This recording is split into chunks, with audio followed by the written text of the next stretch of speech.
Mic check. This thing on? Yes, it is indeed. Okay, for this video only and exclusively, I'm going to completely skip the intro, but I will tell you that your boy Eli is back with another video. Now, I really don't know how long this video is going to be per se, but this is a topic that I feel needs to be addressed. The Los Angeles Lakers might be in serious trouble.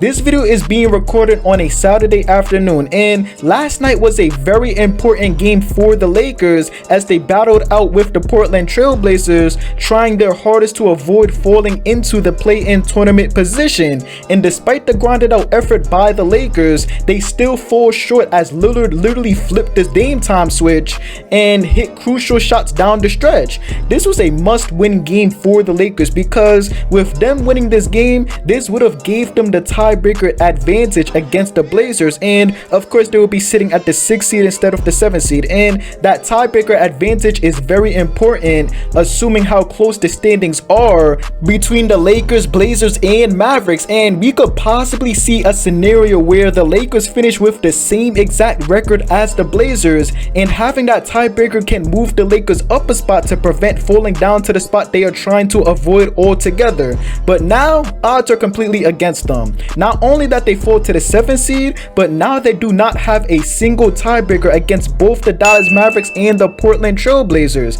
The once NBA champions from last season coming into this season were favored to make it out the Western Conference to meet the Brooklyn Nets in the NBA Finals, and I would love to see that finals matchup personally, but I'm going to say this right now. If you are a Laker fan, I would be somewhat worried about every single circumstance currently against your team. Now, there is a feeling within me that makes me want to give the benefit of the doubt to the Lakers because it is of course very hard to bet against LeBron, assuming what he has brought to every single NBA team he has been on in recent NBA history.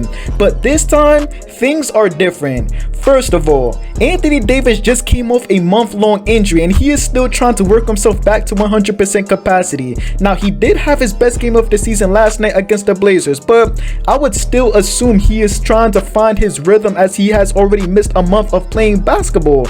And then their starting point guard Dennis Schroeder is out for about a week or so due to health and safety protocols. And then we acknowledge how LeBron has been dealing with his ankle injury for over a month now, and he is still currently dealing with this same exact injury.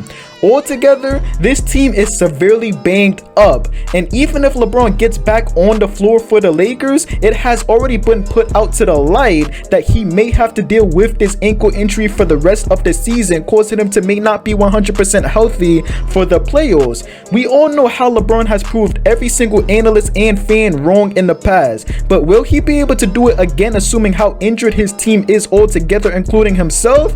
It is definitely going to be very tough to exceed expectations currently set upon the Lakers. So assuming this standpoint about the Lakers, I try to consider every single thing that is making the Lakers play below their expectations. Now, the most obvious answer of course is how their best players are injured, but I decided to watch the entire Lakers and Blazers game last night, and it came to my attention that this team does not have a player present to run the offense fluently.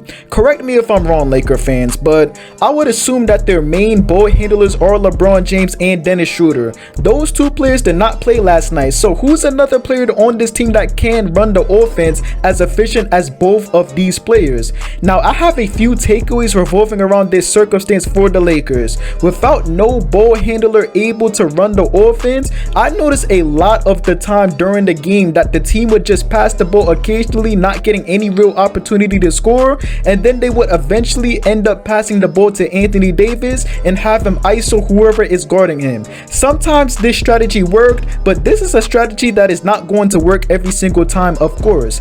Not having enough scoring opportunities to get easy shots, which would be created more effectively by LeBron James or Schroeder, and just resulting in the ISO game will probably win you a couple games, but not enough to get you the results that you are seeking for. And you can assume how poor Kyle Kuzma played, and you could definitely make the argument if he played better, they would have definitely won this game.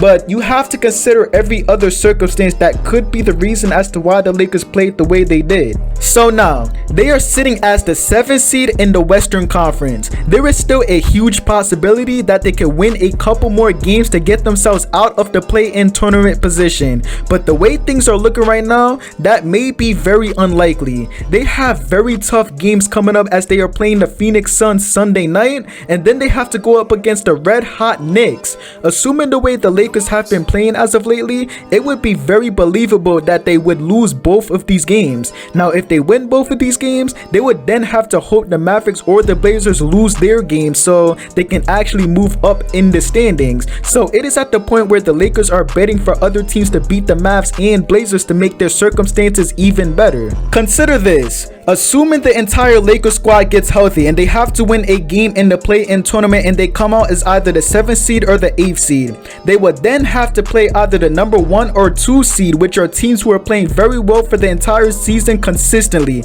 Now you can tell me all you want that the Jazz and the Suns are not quote-unquote for real or not ready to be playoff contenders, but you will never convince me that the Lakers will just beat the Jazz or the Suns in an easy 4-game or 5-game series. These teams will make it tough for the Lakers to win this series, and their best player LeBron James will not even be playing 100% healthy. So assume they could actually upset either the 1 seed or the 2 seed. They would then possibly have to play even more competitive teams in the Denver Nuggets or the Los Angeles Clippers, and then so on and so on. The point that I'm trying to make is the fact that if the Lakers are falling this low in the standings, they will not have a single cakewalk they would get if they were a top seed in the conference, and they could possibly lose to these teams assuming how they aren't even completely healthy. All in all, I basically made this entire video to show my concerns for this Lakers squad. They started off the year as a top seed and got hit with the injury bug, and this bug is starting to catch up to them quickly.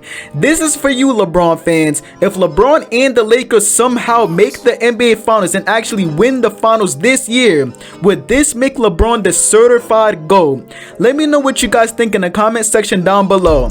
But other than that, that will conclude today's video. Make sure you guys like this video and subscribe to the channel. I will greatly appreciate it. I'm out. Peace.